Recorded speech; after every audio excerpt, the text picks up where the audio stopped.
안녕하세요. 네오년에서 1학년 통합과학을 가르치고 있는 강사 진영입니다. 자, 지금부터 봉일천고등학교 2025학년도 2학기 중간고사 통합과학 내신 분석 리포트를 시작하겠습니다. 먼저 시험 범위는 통합과학 2에서 대단원 변화와 다양성 전체와 그 다음에 생물과 환경, 생태계 평형까지 포함한 게 전체 시험 범위였습니다. 통합과학에서 파트별로 따졌을 때 파트별로 먼저 말씀을 드리자면 물리 파트는 포함되어 있지 않고요. 생명과학과 지구과학, 그 다음에 화학 파트만 포함되어 있습니다. 먼저 파트별로 먼저 말씀을 드리자면 지구과학 파트는 각 단원별 대표 유형 문제에서도 쉬운 문제만 출제되어 전체적으로 평이하게 출제되었습니다. 생명과학은 난이도 중에 해당하는 모의고사를 변형하여 출제하였습니다. 그래서 생명과학도 대체로 평이하게 출제되었다라고 생각하시면 좋을 것 같아요. 자, 화학은 똑같이 모의고사에서 중에 해당하는 모의고사를 변형해서 출제를 하였습니다. 하지만 이 계산 위주의 모의고사를 가지고 와서 변형시켰기 때문에 다소 좀 까다로웠습니다. 그렇기 때문에 파트별로 따지게 되면 지구과학, 생명과학은 좀 평이했지만 화학은 좀 까다로웠다. 그래서 이번 통합과학의 전체적인 난이도는 중상에 해당하고요. 그리고 90점 초반대가 1등급이 될 것으로 좀 예상이 됩니다. 자, 이번 봉일천고등학교 통합과학 특이사항 몇 가지 좀 말씀을 드리겠습니다. 작년과 좀 난이도는 좀 비슷하게 출제가 됐고요. 총 25문항 중에서요. 지구과학이 3문항 조금 출제가 됐죠. 이게 좀 다른 학교랑 좀 다른 게 이제 지구과학 문항수가 좀 작다는 거. 그리고 생명과학이 상대적으로 좀 더 많다는 거. 9문항 출제가 됐고요. 그 다음에 화학이 13문항이 출제가 됐습니다. 그리고 지구과학과 생명과학은 다소 평이하고, 그 다음에 화학은 상대적으로 다른 생명과학이랑 지구과학보다는 다소 까다롭게 출제가 되었다는 거. 자, 그리고 이제 대표 문항들의 분석에 대해서 좀 말씀을 드리겠습니다. 5번 문항입니다. 자, 물질에서의 에너지 출입 단원에서 출제가 되었고요. 이 문제는 물질 변화가 일어날 때 열 에너지를 방출하는 그 반응의 예시를 우리가 좀 알게 되면 정말 쉽게 풀 수 있는 문제죠. 그런데 그 예시가 어렵진 않죠. 그래서 선생님 이렇게 쉬운 문제가 왜 대표 문제예요? 왜 제가 넣었냐면요. 여기서 이제 문제를 좀 많이 풀어본 친구랑 많이 풀어보지 못한 친구랑 이런 문제에서 좀 많이 차이가 나죠. 오답도 차이가 나겠지만요. 문제 푸는 시간이요. 그래서 넣어놨습니다. 그래서 여러분들 좀 시험을 대비할 때 문제를 좀 많이 풀수록 시간도 많이 단축될 수 있고 당연히 점수도 오를 수가 있고요. 그래서 넣어놨습니다. 자, 8번 문항입니다. 지질시대의 환경과 생물의 변화 단원에서 출제가 됐고요. 여러 개의 특징이 주어집니다. 그래서 특징이 몇 개면 어떤 지질시대다 이렇게 문제가 만들어져 있거든요. 출제가 됐거든요. 그래서 좀 다소 까다롭게 출제가 됐어요, 여러분. 그래서 특징이 몇 개면 예를 들어서 고생대다 이런 식으로요. 그리고 그 고생대의 특징을 또 물어보는 문제이기 때문에 전반적으로 정확하고 자세하게 여러분들이 알고 계셔야지만 풀 수 있는 문제다. 그래서 봉일천고등학교 통합과학에서 난이도로 따졌을 때 세 손가락 안에 들어가는 문제라고 보시면 좋을 것 같습니다. 자, 10번 문항 보겠습니다. 생물의 진화와 관련된 문제인데요. 흰색 후추나방, 검은색 후추나방에서 자연 선택과 관련된 문제입니다.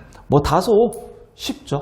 쉬운데 여기 보게 되면 여러분 후추나방이 날개에 3개는 변이가 있다라는 그런 문장이 포함되어 있기 때문에 다소 일반적이지 않는 문장이 포함되어 있기 때문에 학생들이 조금 혼란스러웠을 것이다 라는 내용 때문에 제가 대표 문항 분석에 넣어놨습니다. 한번 보시면 좋을 것 같습니다. 자, 13번 문항입니다. 생물 다양성의 종류와 뭐 그거와 관련된 문제인데요. 뭐 그거를 이제 초파리 개체의 다양한 날개를 뭐 그림을 통해서 종 다양이 생태계에 미치는 영향을 물어보는 문제, 정확히 말씀드리면 그런 문제가 출제가 되었습니다. 그래서 이 문제를 풀기 위해서 당연히 저희가 생태계 다양성, 유전된 다양성, 종 다양성의 특징을 정확하게 알고 계시면 이 문제는 상당히 난이도가 쉽게 풀 수 있다. 그리고 정답률도 높았을 것이다 라고 생각이 됩니다. 자, 그 다음에 16번 문항입니다. 자, 묽은 염산과 수산 나트륨 수용액의 부피를 변화시켜서 혼합 용액의 특정 이온수 변화를 통해 결과를 물어보는 문제입니다.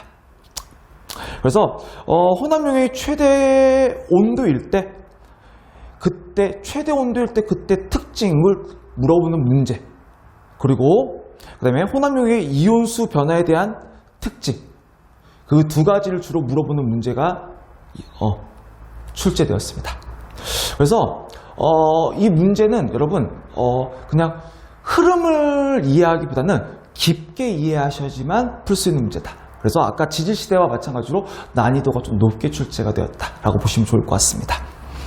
자, 그 다음에 21번부터 22번 문항은 철의 재련과 관련된 문항입니다. 자, 여기서 보게 되면 화학식이 두 가지가 나옵니다. 화학식이 두 가지가 나오고요. 뭐 코쿠스의 연소 반응이 나오고요. 그 다음에 철과 일산화탄소의 화학 반응식이 나옵니다. 이 두 가지 화학 반응식을 정확하게 이해하셔야지만 당연히 풀 수 있는 문제입니다. 그리고 화학 반응식에서의 개수도 정확히 알고 계셔야 되고요. 아까 뭐 똑같은 말이겠지만요. 개수 정확히 알고 계셔야 되고요. 그 다음에 산화되는 또 환원되는 원소의 종류, 그리고 화학 반응식에서 일어나는 뭐 열의 출입, 이런 것들이 전체적인 특징을 알아야지만 풀 수 있는 문제다. 그래서 이것 또한 난이도가 좀 높게 출제가 되었기 때문에 오답률이 좀 높았을 것 같습니다. 자, 논술형 2번 문항입니다.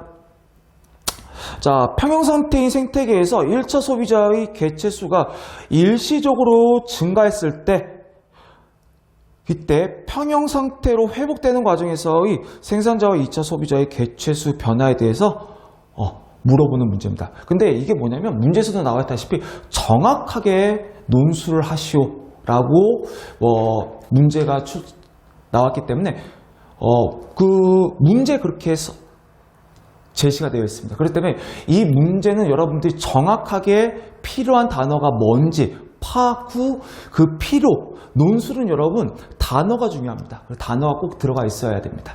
아시겠죠? 무슨 말인지? 이것 또한 여러분 많은 문제를 풀게 되면 이런 문제 또한 어때요? 점수가 배점이 높습니다.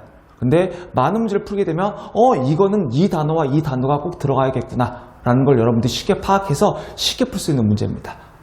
배점은 높지만 난이도는 높지 않습니다. 그래서 이것도 제가 대표 문항 분석에다 첨가한 이유가 꼭 들어가는 단어를 좀 여러분들이 꼭 파악 후 이런 걸 작성하시면 쉽게 풀 수 있는 문제겠죠. 자, 선생님이 봤을 때 봉일천 고등학교에서 고득점을 받기 위해서는 당연히 암기가 필수겠죠. 이해를 하면 더 좋겠지만 암기 무조건 필수겠죠. 그리고 대표 유형의 문제는 꼭 필수로 풀어보셔야 됩니다. 아시겠죠? 그래서 문제를 좀 많이 풀게 되면 여러분 감이 좀 있기 때문에 문제를 푸는 시간도 많이 줄 거고요. 그리고 당연히 문제를 풀더라도 훨씬 더 쉽게 다가갈 겁니다. 자, 지금까지 봉일천고등학교 2025학년도 2학기 중간고사 통합과학 내신 분석을 했습니다. 자, 마치겠습니다. 감사합니다.